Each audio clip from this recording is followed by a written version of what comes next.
Eh bien, bon sabbat, bon sabbat. Je suis si heureux que nous puissions célébrer notre culte ensemble. Un peu différent cette semaine puisque nous avons le Dr Vine avec nous. Il nous donne bien sûr des messages pendant notre temps d'école du sabbat jusqu'à l'après-midi. Et donc ce matin, vous pouvez voir que c'est la tradition au-dessus de toute tradition. Je sais donc que c'est un format un peu différent pour nous, se lever un peu plus tôt pour ceux qui n'ont pas l'habitude d'être là pour l'école du sabbat, mais je suis vraiment heureux que nous puissions adorer ensemble ce matin. Inclinons humblement la tête alors que nous nous préparons ce matin. Père céleste, nous te remercions sincèrement d'avoir cette précieuse opportunité d'adorer ensemble, d'être profondément bénis par ta parole. Nous prions pour que vous soyez aux côtés du Dr Vine alors qu'il nous présente des paroles de vie. Père, nous reconnaissons les temps dans lesquels nous vivons et nous reconnaissons les messages qui mettront nos cœurs au bon endroit pour nous préparer à entrer dans le royaume des cieux, à être tes disciples, à amener d'autres personnes avec nous. Nous vous remercions pour cela et demandons cela au nom de Jésus. Amen. Amen. Dr Vine, le temps est à vous. Merci. Bonjour à tous. Bonjour. C'est un privilège d'être avec vous ici, dans l'Ohio. Et j'ai passé une merveilleuse nuit hier soir avec le pasteur Michael et sa femme, et il m'expliquait pourquoi cet endroit s'appelle Teals Plain. Et les gens me demandent, par exemple, où va se tenir cette réunion? J'ai dit, c'est à Teals Plain, et moi-même, je n'avais jamais entendu parler de Teals Plain, donc c'est toujours un acte de foi de dire, je vais être quelque part, et je n'ai aucune idée d'où c'est. Mais c'est un privilège de venir partager avec vous aujourd'hui, et je voudrais remercier le pasteur Michael pour votre accueil chaleureux ici, pour m'avoir hébergé hier soir, et j'ai hâte de partager ces heures de sabbat avec tous ceux qui sont présents aujourd'hui. Et pour ceux d'entre vous qui nous rejoignent en ligne, nous vous souhaitons également la bienvenue chaleureusement et nous prions pour que vous soyez aussi bénis par notre communion ensemble. Aujourd'hui, nous allons partir pour un voyage. Nous avons 4 sessions ensemble. La dernière sera une séance de questions-réponses cet après-midi. La première intervention pendant l'école du sabbat, c'est maintenant. Je vais parler de la tradition au-dessus de toutes les autres traditions. Parfois, nous pensons que la tradition est bonne, parfois mauvaise. En réalité, il existe un éventail de traditions. Nous allons examiner cela, puis la tradition la plus importante de toutes dans les Écritures. Lors de notre culte aujourd'hui, nous avons un sermon intitulé « Le Grand Reset » et cela s'applique directement à l'époque où nous nous trouvons aujourd'hui dans l'histoire du salut. Et puis cet après-midi, je vais parler de notre plus grand besoin spirituel et cela vient du livre de l'Apocalypse. Voilà le voyage que nous allons faire aujourd'hui. Je ne fais pas de sermon sur la liberté religieuse aujourd'hui, mais peut-être en verrez-vous dans quelques semaines dans une autre église. Je vous transmets les salutations de ma femme. Je n'ai qu'une seule épouse. Elle est restée à Berrien Springs et notre fille aussi. Et mon fils, lui, travaille avec moi dans As the Needle to the Pole. Il s'occupe de la gestion du site web, des réseaux sociaux et de l'enregistrement des conférences. Je suis vraiment reconnaissant envers la génération Z et les millennials, car ils apportent des dons, des compétences et des capacités que les gens de mon âge n'ont pas. Donc, quand je regarde un site web, une fonction de paiement, mes yeux se vident complètement. Donnez-moi du grec ou de l'hébreu, mais pas de site web. Mon fils regarde un site web et en 30 secondes, il a trouvé le problème. Il y a quelques semaines, je conduisais avec lui à Portland, vers une église, et quelqu'un a appelé, il y a un lien cassé sur le site web. Mon fils a simplement sorti son téléphone, l'a transformé en point d'accès, est allé sur son ordinateur portable, il a tapé un peu de code et le site web était réparé. Je n'ai aucune idée de comment on fait ça. Je suis vraiment reconnaissant envers la jeune génération et les dons et capacités qu'elle nous apporte. Aujourd'hui, pour l'école du sabbat, je vais parler de la tradition au-dessus de toutes les autres. Alors que nous commençons, je vous invite à incliner la tête, à inviter la présence du Saint-Esprit. Père Céleste, nous te remercions aujourd'hui pour la beauté du sabbat. Seigneur, nous te remercions pour l'air frais à l'extérieur, l'herbe verte, le ciel bleu, les belles fleurs et pour le doux bruissement de la brise autour de nous. Et Seigneur, après 6000 ans et quelques de péché, nous voyons encore la beauté de la création originelle tout autour de nous.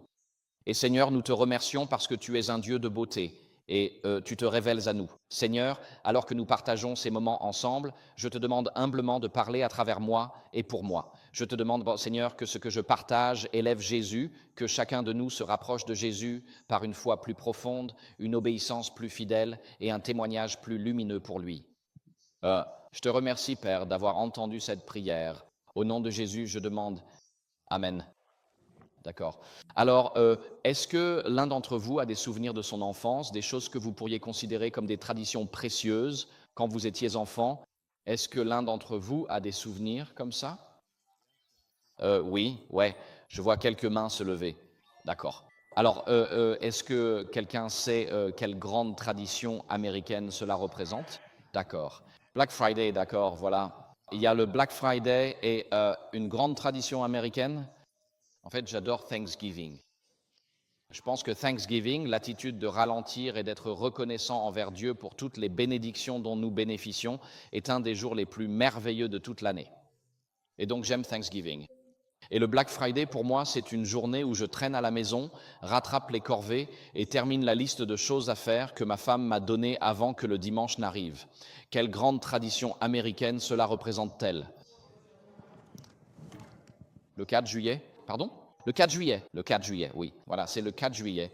Et en tant que personne née en Angleterre, j'ai des sentiments très partagés à propos du 4 juillet. Mais je crois qu'il y a plus de 60 ou 70 pays dans le monde qui célèbrent leur indépendance vis-à-vis de la Grande-Bretagne.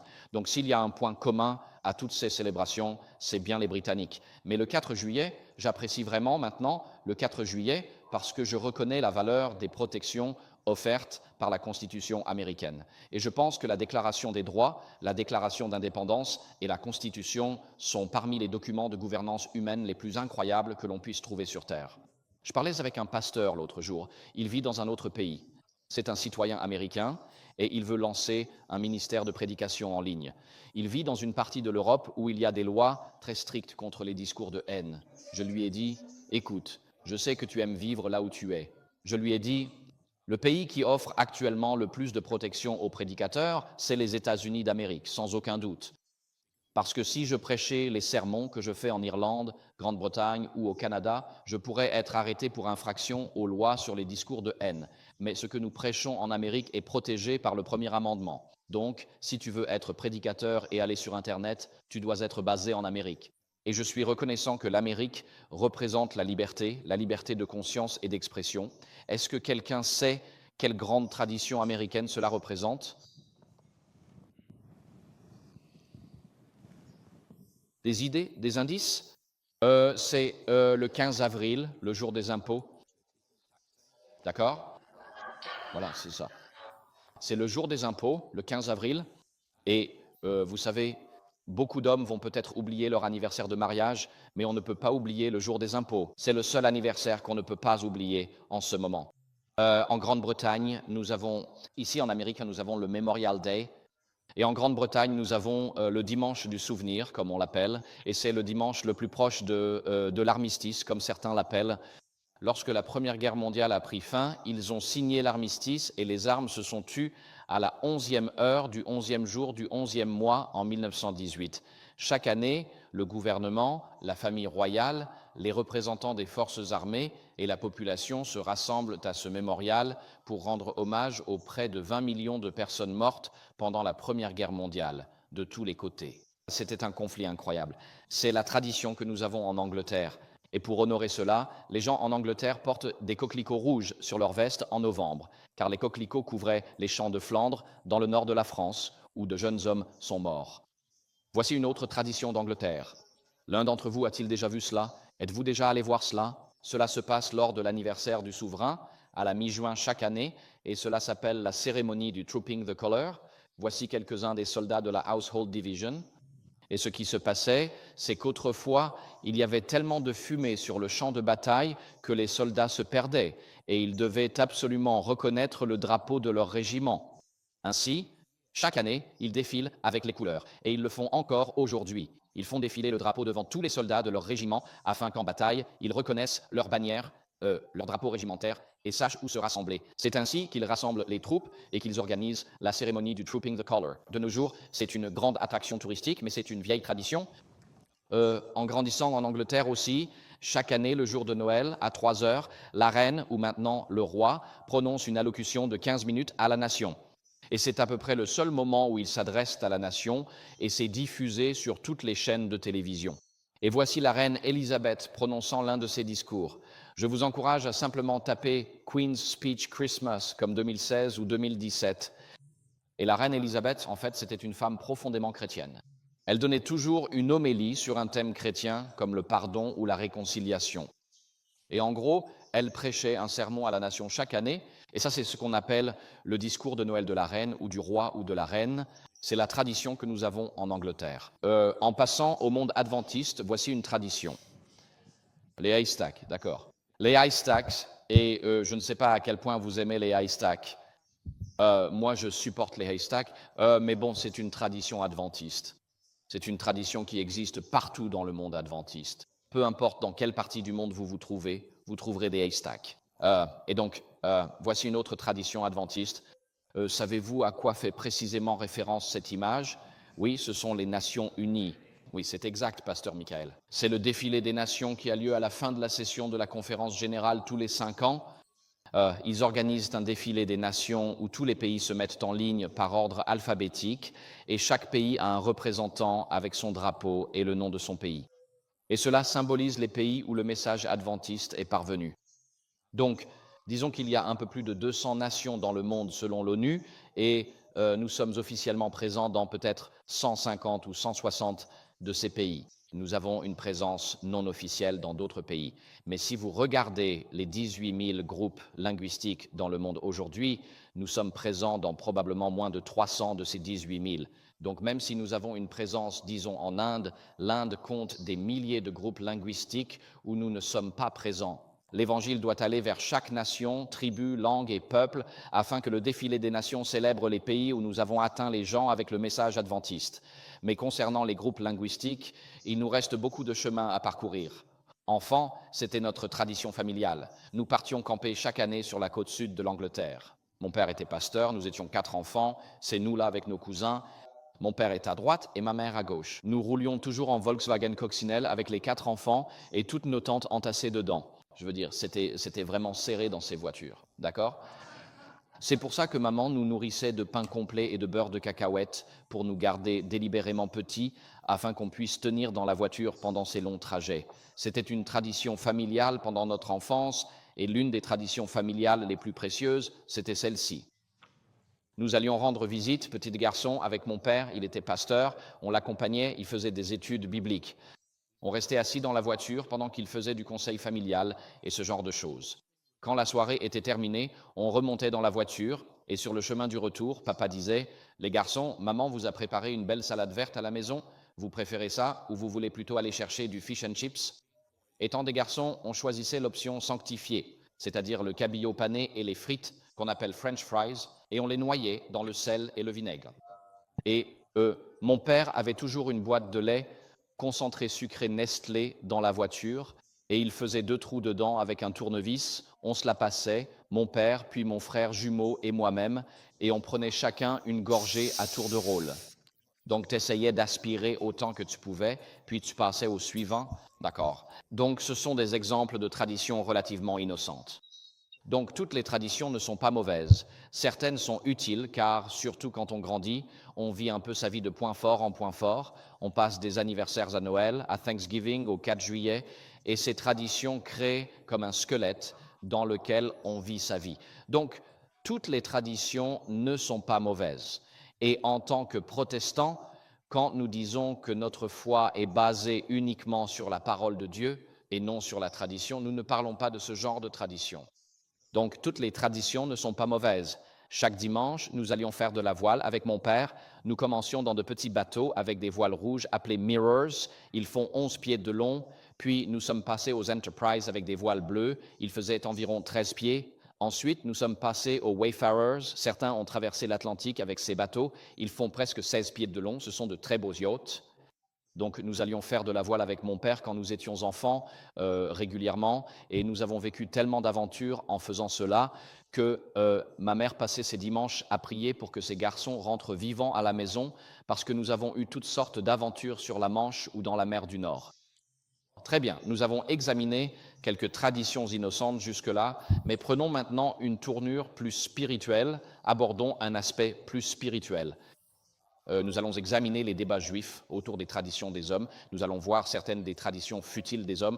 Nous allons voir ce qu'est une tradition positive. Puis nous allons voir quelle est la meilleure tradition de toutes que nous trouvons dans les Écritures. Voilà notre parcours aujourd'hui. Vous savez, George Orwell a écrit dans La ferme des animaux, quand les cochons prennent le contrôle de la ferme. Avez-vous tous lu La ferme des animaux? Oui, les animaux prennent le contrôle, se débarrassent des humains et adoptent des slogans marxistes. Donc l'un des slogans au début de la Révolution, c'est « tous les animaux sont égaux ». Mais ensuite, quand les cochons veulent prendre la prééminence, le slogan change. Maintenant, il est écrit « tous les animaux sont égaux, mais certains sont plus égaux que d'autres ». Cela, c'était parce que les cochons voulaient contrôler la ferme comme le fermier le faisait. Et donc, on pourrait dire que toutes les traditions sont égales, mais il y a une tradition plus égale que toutes les autres, et nous allons en venir à cette meilleure tradition de toutes, un peu plus tard, pendant notre temps d'école du sabbat. D'accord. Alors, regardons les débats juifs à propos des traditions des hommes. Et je voudrais commencer simplement en utilisant ce tableau ici. Et vous avez les trois grandes religions que les gens considèrent comme issues d'Abraham ou de sa famille. Vous avez le judaïsme, le christianisme et l'islam. Et pour le christianisme, j'utilise ici le groupe majoritaire, c'est-à-dire la foi catholique. Vous avez trois religions: le judaïsme, le catholicisme et l'islam. Le catholicisme et l'islam sont les deux plus grands groupes religieux indépendants dans notre monde aujourd'hui. Et puis, sur le côté gauche, les lignes, je vous ai donné trois lignes ici, et ce que vous réalisez, c'est que chacune de ces religions a une approche très similaire du texte qu'elles utilisent. Et donc, dans le judaïsme, ils vénèrent l'Ancien Testament, mais ils ne l'appellent pas l'Ancien Testament, ils l'appellent le Tanakha. Tanakha, c'est Ta pour Torah, Na pour Nevi'im, ce qui signifie les prophètes, et Ketuvim signifie les écrits. Donc, ils appellent l'Ancien Testament, nous l'appelons le Tanakha ou le Tanakh, et c'est donc le texte sacré du judaïsme aujourd'hui. Et puis, en dessous de cela, vous voyez qu'il y a une tradition orale dans le judaïsme, c'est ce qu'on appelle la Torah orale, ce sont les traditions des Juifs. À l'époque où Jésus est né, il y avait deux traditions juives. Pour les Juifs de la diaspora, la Guémara babylonienne, comme on l'appelle aujourd'hui, et pour les Juifs de Palestine, ce que nous appelons aujourd'hui la Mishnah. Et vers l'an 200 après JCR, les Juifs ont commencé à rassembler tout cela.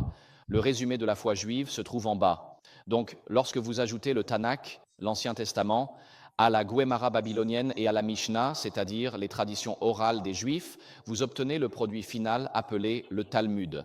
Si vous allez dans une bibliothèque aujourd'hui et demandez « je voudrais emprunter un exemplaire du Talmud », il vous faudra une camionnette, car le Talmud se compose de plusieurs volumes. Ce n'est pas un seul livre. Si vous regardez le catholicisme, il a la même structure. Le catholicisme a ses textes sacrés, l'Ancien et le Nouveau Testament.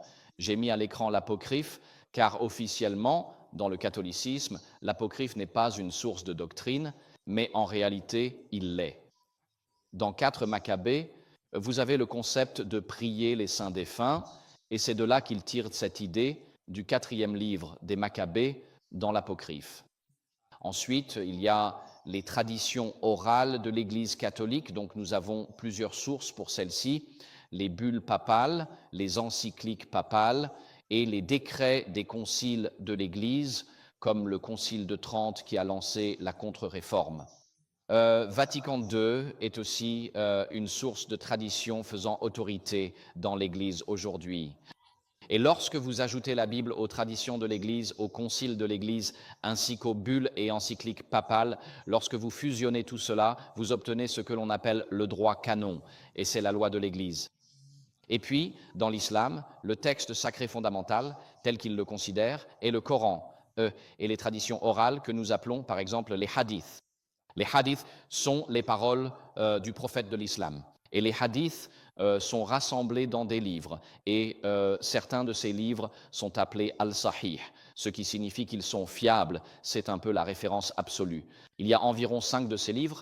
Al-Bukhari est le plus célèbre d'entre eux, mais il existe des dizaines de milliers de hadiths, paroles attribuées à Mohammed, et des gens étudient cela toute leur vie. Ils examinent qui a transmis la tradition à chaque génération et si cette personne était considérée comme fiable. Et en fonction de la fiabilité des transmetteurs, les transmetteurs sont les personnes qui transmettent la tradition. Selon la fiabilité de la chaîne de transmetteurs, on détermine ce hadith attribué à Mohammed fiable. Et donc, lorsque vous combinez les hadiths et le Coran, c'est-à-dire que le Coran est le texte, les hadiths sont les traditions orales, vous obtenez quelque chose qui regroupe tout, la loi charia. Ainsi, la loi charia et le droit canonique ou le Talmud sont des concepts parallèles dans l'islam, le catholicisme et le judaïsme. Vous me suivez jusque-là? Et avec l'adventisme, nous ne sommes pas si différents, d'accord? Chez nous, le texte de base est la Bible. Les traditions orales de la communauté sont les écrits et l'esprit de prophétie.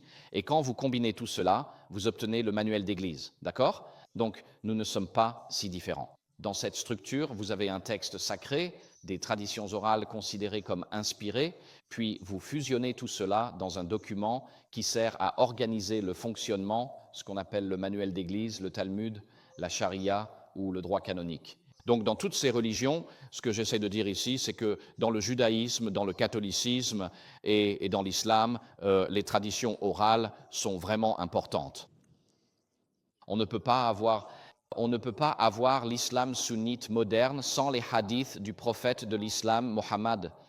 Donc le prince héritier d'Arabie Saoudite, il y a 3 ou 4 ans, a donné une interview et dans cette interview, il a dit en gros, nous savons que la plupart des hadiths ne sont pas vrais.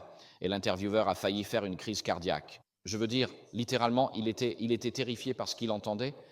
Et le prince héritier, il a dit que la plupart des hadiths ne sont pas vrais, qu'il faut retirer tout ce qui n'est pas directement lié au Coran et que nous devrions simplement avoir le Coran. Et si vous enlevez les hadiths, vous éliminez la loi de la charia et 85% des musulmans vivent sous l'islam sunnite, qui est la sunna, c'est-à-dire la voix de Mahomet, telle qu'exprimée dans ces hadiths. Donc si vous retirez les hadiths, vous ne savez plus quelle est la voix de Mahomet, l'islam sunnite s'évapore sous vos yeux. Cela a provoqué une crise interne au sein de l'islam ces 3 à 4 dernières années, et c'est un sujet annexe. Le prince héritier a fait cela car il veut diminuer le pouvoir des religieux en Arabie Saoudite alors qu'il se lance dans un vaste programme de modernisation là-bas. Mais quoi qu'il en soit, ce que nous voyons ici, c'est que les traditions orales des Juifs sont essentielles pour le Talmud et celles de l'Église catholique sont importantes pour le droit canon et les hadiths sont essentiels pour la charia sunnite et l'esprit de prophétie est essentiel pour le manuel d'Église. Donc, dans chacune de ces 4 religions que nous venons de mentionner, les traditions orales sont vraiment importantes. Elles jouent un rôle majeur. Et donc, quand on parle, vous savez, de sola scriptura, même en tant qu'adventistes, nous devons être très prudents avec ce que nous affirmons à ce sujet, parce que beaucoup de ce que nous faisons, beaucoup de la pratique de notre foi, n'est pas tant guidé par ce que dit la Bible que par ce que dit l'esprit de prophétie. Soyons honnêtes à ce sujet. Et ce n'est pas une mauvaise chose, c'est simplement la réalité. Et donc, ce sur quoi je veux me concentrer aujourd'hui, ce sont les éléments en rouge à l'écran, c'est-à-dire la Torah orale, parce que c'est ce qui concerne l'époque à laquelle Jésus vivait à l'époque. D'accord. Donc, le mot juif pour tradition, donc le mot grec pour tradition est paradosis. C'est le numéro 3862 dans Strong. Cela signifie une tradition, ce qui a été transmis, ou une ordonnance du passé. Et à l'époque du Christ, les Juifs croyaient, et même encore aujourd'hui en fait avec l'ancienne Torah et le Talmud, les Juifs croyaient que lorsque Dieu a donné à Moïse la Torah écrite sur le mont Sinaï, ce n'était pas seulement les 10 commandements, mais la Torah elle-même. Ils croyaient que Dieu avait donné cela à Moïse, que Dieu lui avait aussi donné l'interprétation faisant autorité sur la manière d'appliquer l'Ancien Testament ou le Pentateuque, les livres de Moïse. Cela est devenu connu sous le nom de Torah orale ou les traditions des Juifs. Et les Juifs croyaient qu'à chaque génération, il y aurait une tendance conservatrice, le côté conservateur de l'interprétation, et un courant plus libéral d'interprétation, comme nous en avons aujourd'hui dans notre Église au XXIe siècle en Amérique. Ainsi, vous avez Moïse qui détenait l'interprétation orale originale et faisant autorité, et cette interprétation s'est transmise à travers les siècles, et finalement, elle se manifeste à l'époque du Christ. Ainsi, à l'époque du Christ, au 1er siècle après JC, il y avait le courant conservateur qui était défendu par un rabbin très célèbre appelé Shammai, et il y avait un courant très libéral qui était défendu par un rabbin nommé Hillel. Et il est intéressant de noter que la plupart du judaïsme réformé moderne suit Beth Hillel, la maison de Hillel. Ils suivent son courant interprétatif de la Torah. Donc ce n'est pas quelque chose qui s'est perdu dans les brumes lointaines de l'histoire. Les congrégations juives réformées d'aujourd'hui suivent la maison de Hillel plutôt que celle de Shammai. Et une grande partie de ce que nous trouvons dans les évangiles, les débats entre Jésus et les autorités religieuses juives, les libertés religieuses, concernent ces débats rabbiniques qui avaient lieu à l'époque. Et ils demandent à Jésus de donner son avis sur ce qu'il pense de ces débats rabbiniques. Et un exemple classique de cela se trouve dans ce passage ici, Matthieu 19, 3, où il est dit « Des pharisiens vinrent à lui, c'est-à-dire à Jésus, et pour le mettre à l'épreuve, ils lui demandèrent « Est-il permis à un homme de divorcer de sa femme pour n'importe quelle raison ?» Maintenant, ils ne posaient pas simplement une question au hasard à Jésus. C'était un sujet de débat intense parmi les rabbins et il y avait différentes positions à ce sujet. Mais la maison de Shammai, eux, étaient les conservateurs. Ils enseignaient que le divorce n'était permis qu'en cas d'adultère de la part du conjoint. C'était le côté conservateur. Les libéraux, la maison de Hillel, disaient qu'un homme pouvait divorcer de sa femme pour n'importe quelle raison. Il lui écrivait un certificat de divorce et elle devait partir sans pouvoir remettre cela en question. Si elle brûle le fameux toast, elle est elle-même grillée. C'est une façon de parler, vous comprenez? Donc le texte sous-jacent sur lequel il débattait était celui-ci, Deutéronome 24, 1. Je vous donne simplement un exemple de ces débats parmi les Juifs ici et de leur tradition. Il est écrit « Supposons qu'un homme se marie avec une femme, mais qu'elle ne lui plaise pas parce qu'il trouve chez elle quelque chose de répréhensible, alors il lui écrit un acte de divorce, le lui remet en main propre et la renvoie de sa maison. Elle quitte alors sa maison. » Et donc, les rabbins débattaient de ce que Moïse voulait dire par la partie en rouge, quelque chose de répréhensible chez elle. Vous savez, elle bavarde beaucoup trop, elle ronfle vraiment trop fort, elle marche beaucoup trop vite jusqu'au marché, elle dépense énormément trop d'argent au marché et nous nous disputons absolument tout le temps. Vous voyez, les gens avaient chacun leur propre interprétation de ce que signifiait cette expression « quelque chose de répréhensible » lorsque Moïse a écrit cela dans Deutéronome 24, 1. Les rabbins débattaient de cela. La tradition orale conservatrice disait que quelque chose de répréhensible signifiait uniquement l'adultère, tandis que la maison de Hillel, les libéraux, disait que cela signifiait littéralement n'importe quoi. À l'époque du Christ, le divorce, selon l'interprétation libérale, était plus populaire que la compréhension conservatrice. Les hommes divorçaient de leurs femmes pour n'importe quelle raison, du genre « tu me déplais aujourd'hui, adios, au revoir, tu n'es plus ma femme ». Et cela entraînait des problèmes dans le mariage au sein du judaïsme du 1er siècle. Et donc, nous trouvons un exemple très clair de cela dans Matthieu chapitre 1, verset 19, où Joseph découvre que Marie est enceinte et il ne sait pas encore que cette grossesse vient du Saint-Esprit. Et donc, avant que le Saint-Esprit ne lui apparaisse, Matthieu 1, 1,19 dit « Son mari Joseph, qui était un homme juste et ne voulait pas la dénoncer publiquement, résolut de la renvoyer en secret. » Ce que ce texte nous montre ici, c'est Moïse, Joseph. Marie vient le voir et lui dit « Joseph, elle dit « Je suis enceinte. » Et il dit « Comment est-ce possible? Nous ne sommes pas encore mariés, nous ne sommes que fiancés. » Ce qui est en quelque sorte une étape intermédiaire avant le mariage. Et il sait qu'ils ne sont pas mariés, tout le monde sait qu'ils ne le sont pas encore. Il va être évident pour tout le monde que Marie a commis l'adultère ou qu'elle a couché avec quelqu'un et Joseph doit faire un choix. Il peut soit annuler le mariage d'un point de vue conservateur, c'est-à-dire qu'il dit à la communauté « Je n'ai rien à voir avec cet enfant. Marie a couché à droite à gauche, c'est une femme immorale, et donc je me retire de ce mariage avant qu'il n'ait lieu. » Et elle devra élever cet enfant comme un enfant illégitime, né hors mariage, et elle sera considérée comme une femme honteuse pour le reste de sa vie. Ce serait l'effet de la compréhension conservatrice du divorce. D'un autre côté, Moïse, Joseph étant un homme juste, il regarde Marie et il, peut-être, enfin, il l'aime encore, qui sait, mais supposons qu'il l'aime. Il ne veut pas qu'elle soit exposée à la honte publique. Tout le monde saura qu'elle est enceinte. Ils verront le bébé grandir là et tout le monde va bavarder au marché et autour du puits. Mais Joseph va avoir une compréhension plus libérale du divorce et dire « Je vais simplement te mettre de côté discrètement. Je ne vais pas faire tout un scandale avec ça. » Les gens diront ce qu'ils voudront, mais je ne vais pas afficher ton nom sur la place de la ville, sur les piliers de la ville en disant « Cette fille a commis l'adultère ou la fornication. » Je vais simplement te mettre de côté discrètement et officiellement, personne ne saura pourquoi nous nous sommes séparés. Et il fait cela parce qu'il veut faire preuve de miséricorde envers Marie. Ainsi, Joseph suit ici la maison de Hillel plutôt que celle de Shamaï. Donc, lorsque nous pensons que conservateur signifie bon et libéral signifie mauvais, ce n'est pas toujours le cas. Vous voyez, dans le Nouveau Testament, il y a des histoires où Jésus adopte une position plus conservatrice et parfois il ne le fait pas. Ainsi, Jésus a sa propre façon de réfléchir à ces problèmes. Mais l'essentiel, c'est que nous avons affaire ici aux traditions juives. Et la maison de Hillel et la maison de Shamaï, les conservateurs et les libéraux, ils débattaient en quelque sorte de l'interprétation de la Torah, la loi de Moïse. Par exemple, sur la question de savoir s'il était permis de mentir ou non, si l'on pouvait dire qu'une mariée était laide ou non, Hillel soutenait que chaque mariée est belle, ne serait-ce que pour le jour du mariage. Mais Shamaï affirmait qu'on ne peut pas dire à une mariée laide qu'elle est belle. Ce serait un mensonge.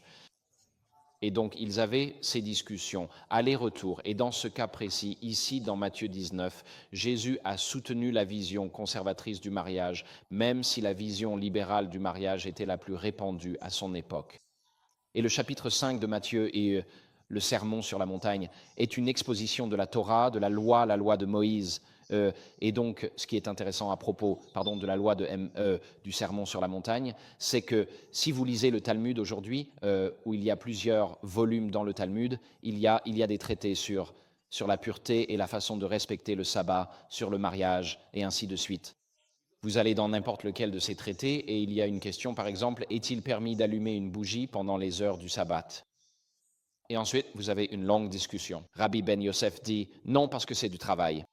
C'est un conservateur strict. Rabbi Ben Yehuda dit oui parce que nous avons besoin de lumière pour vivre. Rabbi Ben Yosef dit oui, mais seulement si vous ne marchez que 3 pieds pour atteindre la bougie. Et un autre rabbin dit oui, vous pouvez allumer une bougie, mais seulement si vous l'allumez à partir d'une autre bougie déjà allumée. Il est interdit d'utiliser un briquet à silex. Et un autre rabbin dit oui, vous pouvez allumer une bougie si c'est nécessaire pour soigner quelqu'un ou lui faire du bien, mais pas si c'est pour votre plaisir et votre divertissement. Et si vous parcourez le Talmud, ce qui se passait à l'époque du Christ, c'est que si quelqu'un demandait à un rabbin « Est-il permis d'allumer mes lumières le matin ?», vous receviez une série de réponses « Rabbi un tel dit ceci »,« Rabbi un tel dit cela »,« Rabbi un tel dit ceci »,« Rabbi un tel dit cela ». Et une fois que le rabbin a démontré qu'il connaît toutes les positions majeures existantes, alors il essaie de parvenir à sa propre conclusion. Et donc, quand Jésus parle dans le sermon sur la montagne, Jésus ne fait pas cela. Il dit, vous avez entendu qu'il a été dit, tu ne commettras pas d'adultère, d'accord? Il fait ici référence au 7e commandement. Mais ensuite Jésus dit, mais moi je vous dis, et ce qu'il faut noter ici, c'est que Jésus ne cite jamais les rabbins du passé. Il n'entre pas, il ne se lance pas dans les disputes concernant la Torah orale. Il ne dit pas, voici ce que disent les traditions des Juifs, et donc voici ce que je dis. Jésus parle en tant que législateur, et il dit, vous avez entendu qu'il a été dit « Tu ne commettras pas d'adultère ». Mais moi, en tant que donneur de la loi, je vous dis ce que j'entendais par là.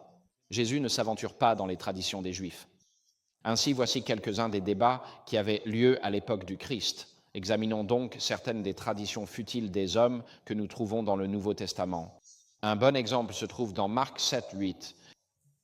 Et Jésus a explicitement condamné les Juifs de son époque parce qu'ils mettaient de côté les commandements de Dieu au profit des traditions des hommes, c'est-à-dire les anciennes traditions des Juifs. Et dans ce cas précis, ce qui se passait, c'est que le 5e commandement dit « Honore ton père et ta mère ». Oui ? Et à cette époque, il n'y avait pratiquement pas de sécurité sociale et c'était la responsabilité des enfants de subvenir aux besoins de leurs parents dans leur vieillesse. Et ce qui se passait, c'est que, selon les traditions juives, si vous consacriez quelque chose au service du temple, cela s'appelait korban. Et alors, vous pouviez l'utiliser uniquement pour vos besoins personnels, mais vous ne pouviez pas l'utiliser pour les besoins de quelqu'un d'autre. Donc, si vous ne vouliez pas prendre soin de vos parents dans leur vieillesse, vous disiez « tout ce que j'ai est korban ». C'est consacré au service du temple, ce qui revient à le placer dans une fiducie révocable de nos jours. Et seulement vous êtes autorisé à bénéficier de ces biens, et le temple n'en profitait pas. Seul vous pouviez bénéficier de ces biens. Et alors vous pouviez dire à vos parents, j'aimerais vous aider, mais tout est maintenant consacré au temple, donc je ne peux plus vous aider. Et de cette manière, les Juifs mettaient de côté les commandements de Dieu au profit des traditions des hommes. Et donc, il s'agissait là de certaines de ces traditions futiles, et Jésus a explicitement condamné les Juifs pour cette pratique. En fait, il poursuit ici, et donc voici Marc 7, 9, 13. Puis il leur dit, « Vous rejetez fort bien les commandements de Dieu pour garder votre tradition, car Moïse a dit, « Honore ton père et ta mère, et celui qui dit du mal de son père ou de sa mère sera puni de mort. » Mais vous dites que si quelqu'un dit à son père ou à sa mère, « Ce dont tu pourrais bénéficier de ma part est korban, c'est-à-dire une offrande à Dieu, alors vous ne lui permettez plus de rien faire pour son père ou sa mère, annulant ainsi la parole de Dieu par votre tradition que vous avez transmise. Et vous faites beaucoup de choses semblables. » Le mot utilisé ici pour tradition est paradosis. Nous l'avons mentionné plus tôt. C'est un mot qui apparaît régulièrement dans le Nouveau Testament, désignant ce qui est transmis. Ainsi, Jésus dit que lorsqu'il y a les commandements de Dieu et les traditions des hommes, les traditions des Juifs, il dit que lorsqu'il y a un conflit entre les deux, vous élevez les traditions des hommes au-dessus des commandements de Dieu, et vous faites cela dans de nombreux domaines. Vous faites cela dans de nombreux aspects de la vie. Et Jésus condamne les Juifs parce qu'ils élèvent les traditions des Juifs au-dessus des commandements de Dieu. Donc ce sont des traditions qui ne sont pas de bonnes traditions aux yeux du Christ. Il y a des traditions innocentes comme le 4 juillet et Thanksgiving, et il y a certaines traditions, et nous n'avons aucun problème avec ce genre de tradition. Sortir avec votre père et manger un sachet de fish and chips avec du sel, du vinaigre et de la crème sucrée concentrée, c'est une super tradition de mon enfance. Je chéris ces souvenirs. Ils étaient doux à plus d'un titre. Et puis il y a des traditions comme celle-ci où une communauté religieuse peut avoir une tradition qu'elle pratique, mais qui en réalité prend le pas sur les commandements de Dieu. Et nous devons nous demander dans nos propres vies, avons-nous des traditions dans ma vie, dans ma famille, dans mon foyer, qui prennent le dessus sur les commandements de Dieu? Par exemple, vous pourriez dire, dans notre tradition, je prends toujours, et ce n'est pas la mienne personnellement, mais c'est un exemple hypothétique, vous pourriez avoir une tradition qui dit, je sors toujours ma femme au restaurant pour son anniversaire, afin qu'elle n'ait pas à cuisiner ce jour-là. Très bien. Et que se passe-t-il si son anniversaire tombe un jour de sabbat? Que vas-tu faire? Eh bien, je vais sortir ma femme, je veux honorer son anniversaire. Et ce faisant, tu enfreins le 4e commandement, d'accord? C'est un bon exemple, un exemple simple de la façon dont nous pouvons être confrontés à ce dilemme aujourd'hui dans nos propres vies. Et donc, Jésus a condamné les traditions lorsqu'elles annulent les commandements de Dieu. À l'époque où Jésus disait cela, il y avait un jeune homme appelé Saul, et Saul était de la tribu de Benjamin, et il était fier de son héritage juif, il était fier du fait qu'il appartenait à la tribu de Benjamin. Il avait été nommé d'après le roi Saül, le plus éminent de tous les Benjaminites dans l'histoire d'Israël, et il était aussi citoyen romain, et il était étudiant à Jérusalem auprès d'un homme appelé Gamaliel. Nous le retrouvons dans Actes 22 au verset 3, et il est l'un des érudits les plus célèbres du judaïsme du 1er siècle. Or, Gamaliel était le petit-fils de Hillel, ce rabbin libéral dont nous avons parlé, et Gamaliel était généralement du côté libéral de l'interprétation, et il était l'un des enseignants les plus célèbres, sinon le plus célèbre, à l'époque du Christ et de l'apôtre Paul à Jérusalem.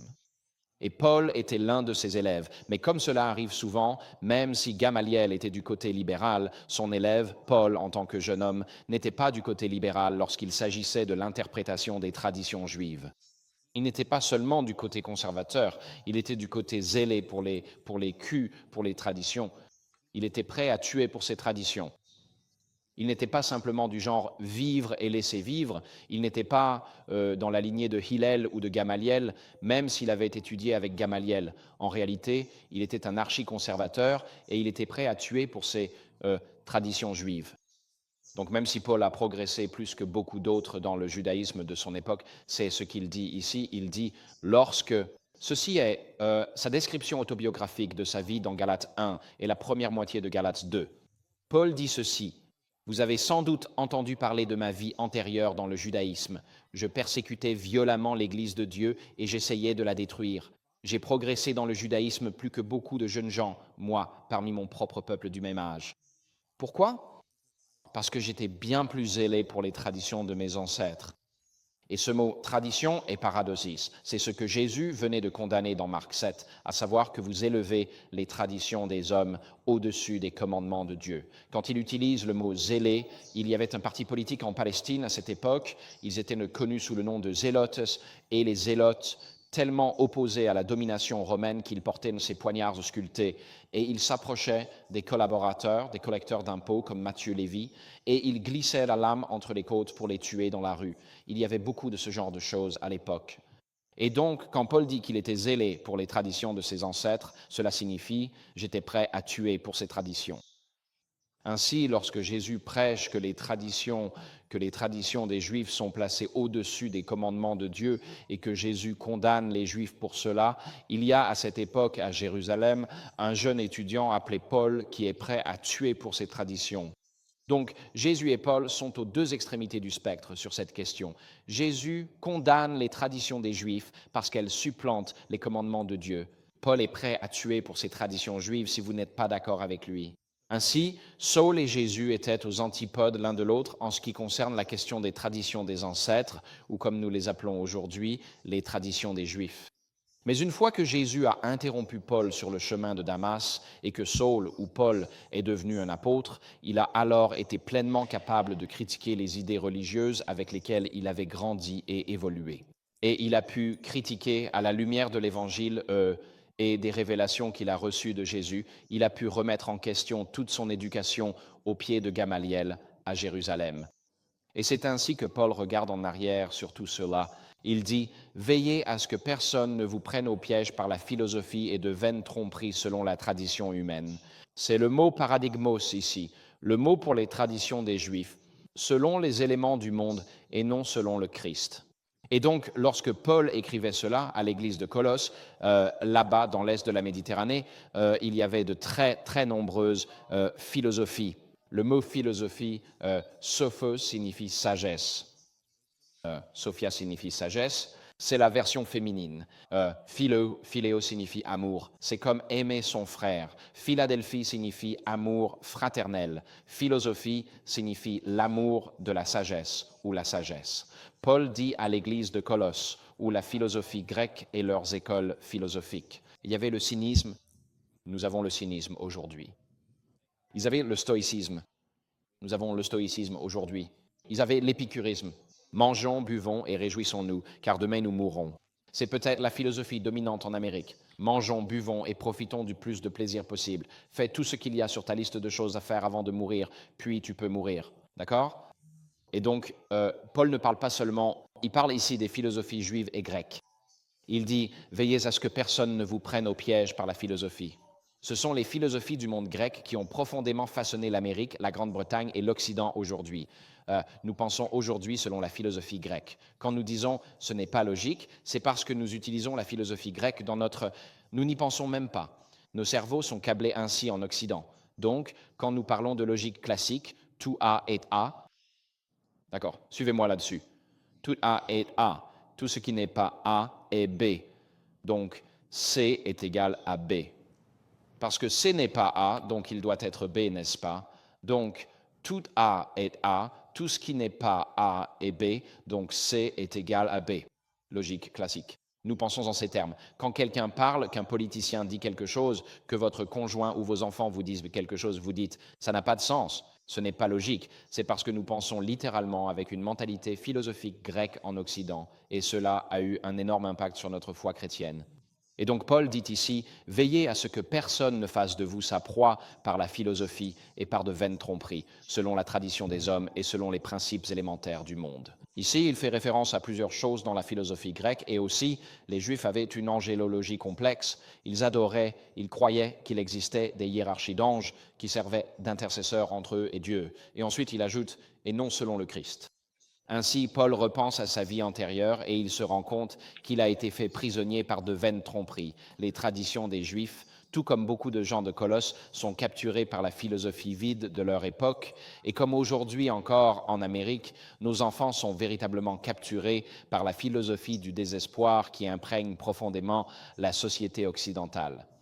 Nous avons actuellement une philosophie du désespoir dans notre pays. Rien n'a finalement d'importance. Tu viens de la boue, tu retourneras à la boue. Il n'y a pas de morale révélée. Fais ce que tu veux pour obtenir quelques instants de plaisir éphémère dans ce monde mourant, car un jour tout va s'effondrer. Nos jeunes aujourd'hui vivent dans une philosophie du désespoir répandue en Occident depuis les années 1960. Si vous ne me croyez pas, jetez un œil à certaines musiques pop et paroles chantées en ce moment. Il y a une chanson très célèbre du groupe de rock britannique Queen. Lorsque le chanteur principal a découvert qu'il avait le sida au début des années 1980, il a écrit une chanson intitulée « The Show Must Go On », un hymne rock très célèbre. Elle est chantée par des dizaines de milliers de personnes lors de concerts rock. Et si vous regardez les paroles de cette chanson ici, comme « Est-ce que quelqu'un sait pourquoi nous vivons? Est-ce que quelqu'un veut continuer à vivre ?» Et des paroles comme celle-là, du désespoir parce que la philosophie moderne ne vous conduit pas à Dieu, elle ne vous mène qu'au néant. Donc, Paul repense à sa vie en suivant les traditions des Juifs et il les qualifie de tromperies vides. Et Pierre a également critiqué les traditions des Juifs dans 1 Pierre 1, 18. Le même mot apparaît là, paradigmos. Il dit « Sachant que ce n'est pas par des choses corruptibles, comme l'argent ou l'or, que vous avez été rachetés de la vaine manière de vivre que vous aviez hérité de vos pères. » Et donc Pierre fait ici référence au fait que les traditions des pères étaient essentiellement une vaine manière de vivre. Elles n'allaient pas les mener, elles n'allaient pas les conduire vers le salut. Il y avait des discussions, il y avait beaucoup de dialogues, il y avait des débats sur les traditions des Juifs, mais au final, cela ne menait nulle part. Et une autre version traduit ce verset de cette façon. Elle dit « Vous savez que vous avez été rachetés de la vaine manière de vivre héritée de vos ancêtres. » C'est le même mot « pater paradutu » qui signifie transmis par vos pères. C'est ce que le mot signifie littéralement. Et donc, Pierre et Paul regardent tous deux en arrière vers les traditions des Juifs et ils disent « Ce sont essentiellement des choses vaines, de vaines tromperies. Elles ne vous aident pas pour le salut. » Jésus a clairement condamné les traditions des Juifs parce qu'il plaçait les traditions des hommes au-dessus des commandements divins de Dieu. Et Jésus n'a absolument aucune tolérance pour une tradition qui l'emporte sur les commandements sacrés de Dieu. Ainsi, Pierre et Paul, plus tard dans leur vie, ayant été élevés à la synagogue avec les traditions établies des Juifs, en viennent tous deux à dire « c'était de la pure vanité, c'était une conversation vaine et inutile, cela ne menait absolument nulle part ». Ainsi, ce qui maintenait la société juive unie, à savoir les discussions autour des traditions orales, ils disent en gros « cela n'a aucune importance ». Ce sont donc les traditions futiles des hommes. Nous arrivons alors aux traditions positives que nous trouvons dans l'Écriture. Et je vois que le temps passe et je dois avancer sur ce sujet. Donc, nous avons quelques traditions positives dans l'Écriture et la première que nous trouvons est ce passage ici. Donc, toute tradition n'est pas mauvaise. Jusqu'à présent, nous avons vu que certaines traditions, comme le 4 juillet et Thanksgiving, sont essentiellement neutres. Puis il y a des traditions futiles qui vous éloignent de Dieu, mais il existe aussi des traditions qui sont réellement positives. Et ceci est l'une de ces traditions positives. Il est dit « Or, nous vous commandons, bien-aimés, au nom de notre Seigneur Jésus-Christ, de vous éloigner des croyants qui vivent dans l'oisiveté et qui ne suivent pas la paradosis ou la tradition qu'ils ont reçue de nous. » Ainsi, dans ce passage, Paul parle favorablement d'une tradition que l'Église de Thessalonique a reçue des apôtres dans leur prédication. Et quelle est cette tradition favorable, cette tradition positive? Eh bien, ce n'est peut-être pas ce que vous pensez. Voici ce qu'est cette tradition positive. Il est dit « car même lorsque nous étions avec vous », et ce mot « car » signifie aussi « parce que ». Il s'agit d'une phrase explicative. Quelle était cette tradition positive? Il est dit « même lorsque nous étions avec vous, cet ordre, si quelqu'un ne veut pas travailler, qu'il ne mange pas. » C'était la tradition positive. C'était un enseignement des apôtres. Si tu ne travailles pas, tu ne manges pas. Et cela était... Le reste du texte donne essentiellement plus d'explications à ce sujet. Mais c'était une tradition positive. Donc, certaines traditions sont innocentes. Certaines traditions t'éloignent de Dieu.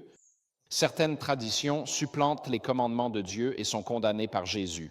Certaines traditions sont positives, comme nous le voyons dans le Nouveau Testament. Ceci est l'une de ces traditions.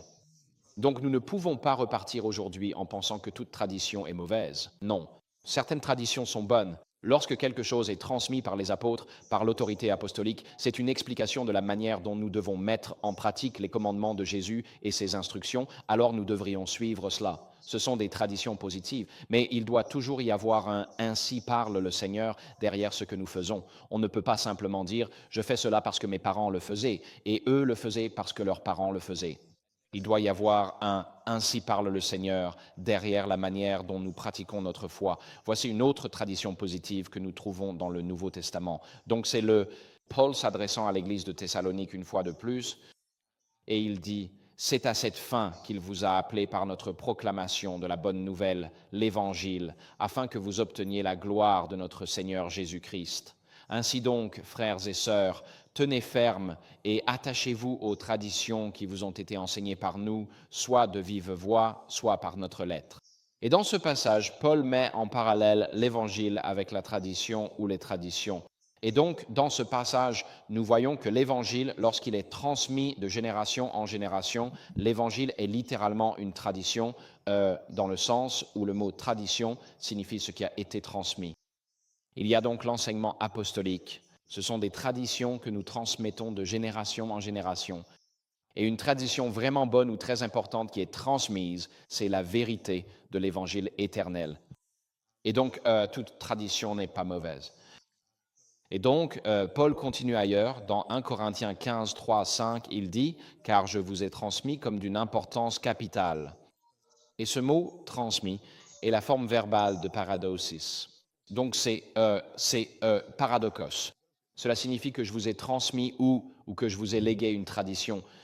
C'est donc ce que Paul a transmis à l'église de Corinthe. Il dit « Je vous ai transmis ce que j'ai moi-même reçu. Le Christ est mort pour nos péchés conformément aux Écritures, qu'il a été enseveli, qu'il est ressuscité le troisième jour conformément aux Écritures et qu'il est apparu à Cépha, Pierre, puis aux 12. » Et donc nous avons des traditions neutres, comme le 4 juillet, nous avons des traditions qui vont à l'encontre des commandements de Dieu et Jésus les condamne.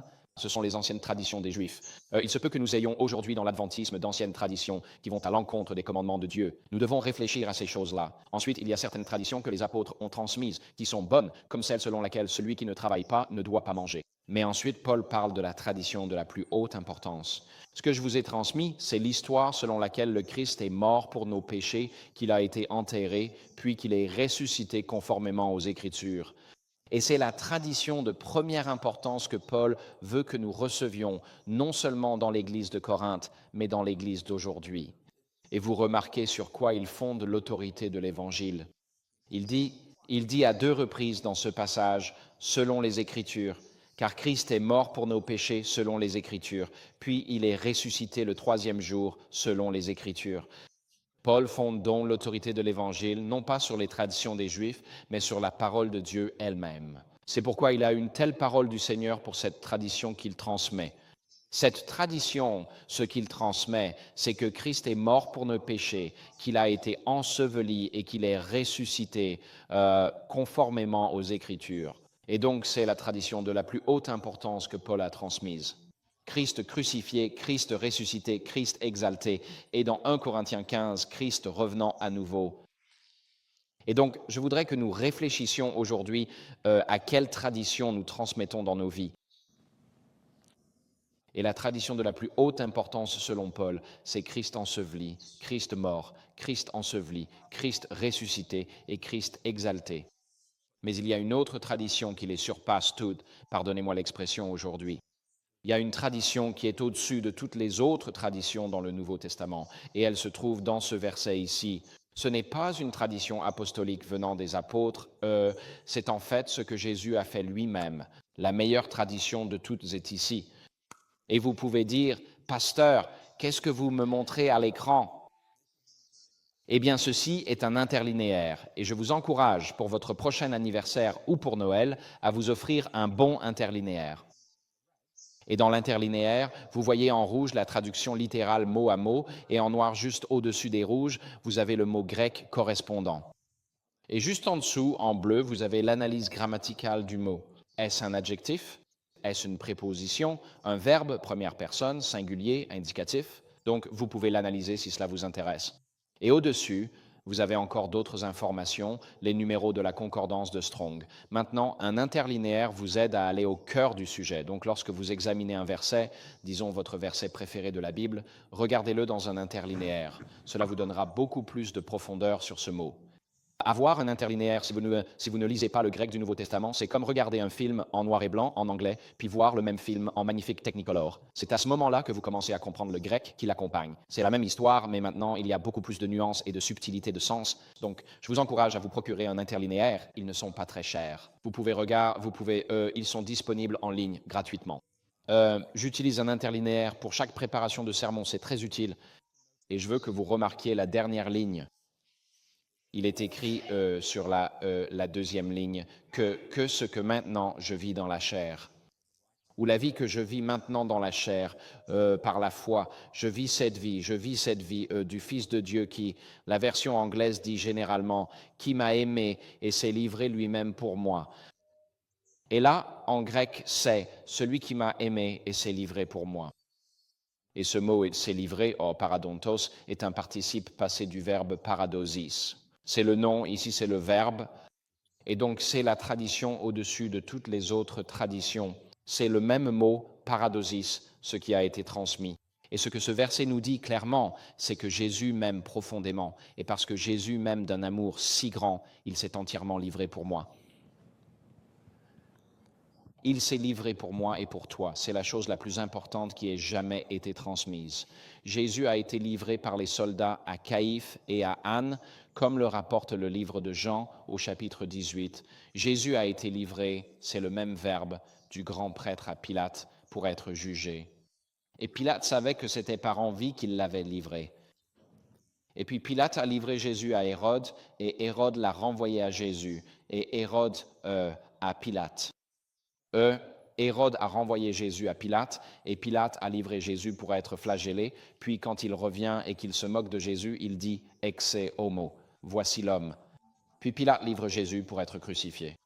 Et tout au long de Jean 18 et 19, on a l'impression que ces choses arrivent simplement à Jésus. Mais ce passage ici me dit que Jésus n'était pas une victime innocente dans cette histoire. Il n'était pas simplement une victime innocente. Il s'est livré lui-même. C'était un choix actif de sa part parce qu'il m'aimait vraiment. Il s'est donc livré lui-même entièrement pour moi.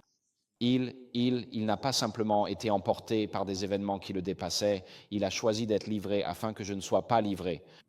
Il a choisi d'être livré pour mourir la mort que je mérite, afin que je puisse avoir sa vie éternelle. C'est la tradition la plus importante de toutes que nous trouvons dans les Écritures. Et dans il y a un autre passage où cette expression apparaît, et j'ai découvert ça l'autre jour, et je regardais ceci. Je me suis dit, mince, je reconnais ce passage. Et Éphésiens 5, 25 dit, Maris, aimez vos femmes comme Christ a aimé l'Église et s'est livré lui-même pour elle. Et donc Christ aime profondément l'Église, et c'est précisément pourquoi il s'est entièrement livré pour le salut de l'Église. Et Christ m'aime, dit Galates 2, 20. Et c'est pourquoi il s'est livré pour moi. C'est la transmission de tradition la plus importante que l'on trouve dans toute l'Écriture. Je voudrais demander, nous transmettons quoi dans nos vies? Transmettons-nous de belles traditions à nos enfants, comme Thanksgiving ou le 4 juillet? Ce sont de belles traditions. Elles ne semblent faire de mal à personne. Elles offrent une belle structure à ce cycle annuel de fêtes, et ainsi de suite. Ces traditions ne font de mal à personne. Il y a certaines traditions, comme celles des Juifs, que nous pouvons transmettre et qui, en réalité, peuvent éloigner les gens de Dieu. C'est notre anniversaire de mariage aujourd'hui, chérie. Allons dîner au restaurant. Eh bien, en fait, c'est le sabbat. Alors, qu'est-ce que tu vas faire? C'est un exemple simple et banal, mais nous pourrions en citer d'autres si nous y réfléchissions. Allons-nous permettre que les traditions des hommes l'emportent sur les commandements de Dieu? Et la réponse est vraiment non. Ensuite, il y a certaines traditions qui sont positives dans le Nouveau Testament. C'est Ce sont les enseignements apostoliques et ce sont les enseignements que les apôtres ont transmis. Et puis vous avez l'enseignement selon lequel Jésus est mort, il a été enterré, il est ressuscité et il reviendra. C'est l'une des traditions ou des enseignements les plus importants qui ont été transmis dans 1 Corinthiens 15. Mais la tradition qui surpasse toutes les autres traditions est celle-ci. Jésus m'aime et Jésus s'est livré pour moi. Amen, and so it is. Amen. Et c'est cette tradition que nous devrions tous transmettre. Alors, je veux vous encourager aujourd'hui à transmettre cette tradition avant toutes les autres. Si les gens ne doivent se souvenir de vous que pour une seule chose, qu'ils sachent que Jésus vous aime et qu'il s'est livré pour vous. Et si vous devez transmettre quelque chose à vos enfants, à vos petits-enfants, à votre communauté ou à votre lieu de travail, que ce soit ceci, Jésus est mort, il est ressuscité et il reviendra. Voilà une tradition qui vaut la peine d'être transmise. Et laissez-les aussi voir que tout comme Jésus s'est livré pour nous, nous nous livrons à notre tour au service d'un monde mourant. Que les gens voient Jésus en nous. Alors, en tant qu'adventistes, nous disons « Oh, nous n'aimons pas la tradition, nous suivons seulement la sola scriptura ».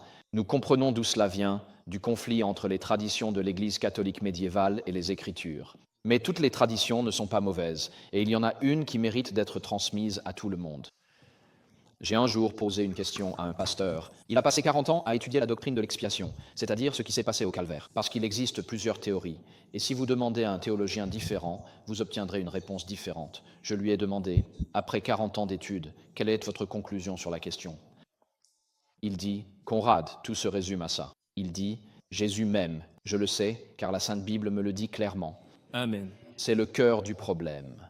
Une fois que j'apprécie, que je connais et que je reçois l'amour du Christ, je peux transmettre cette belle tradition aux autres.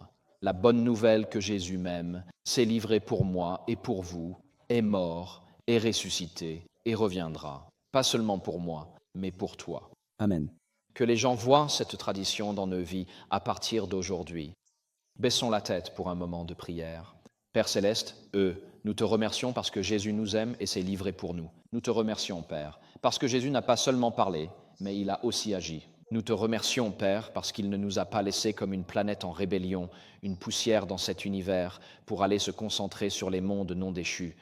Mais Père, je te remercie d'avoir envoyé ton Fils dans le monde, non pour condamner le monde, mais afin que par lui le monde soit sauvé. Alors Seigneur, dans nos vies dès aujourd'hui, nous te demandons humblement que les gens sachent à travers nos vies, à travers notre ministère, à travers nos paroles, à travers notre façon de vivre, à travers la manière dont nos familles interagissent, que nous servons un Sauveur qui est mort, est ressuscité, revient bientôt, et qu'il a fait tout cela par amour pour chacun de nous. Seigneur, que les gens voient et expérimentent l'amour de Jésus dans nos foyers, dans nos cœurs, dans nos mariages dès aujourd'hui. Au saint nom de Jésus, nous prions. Amen. Amen. So be it indeed and forever.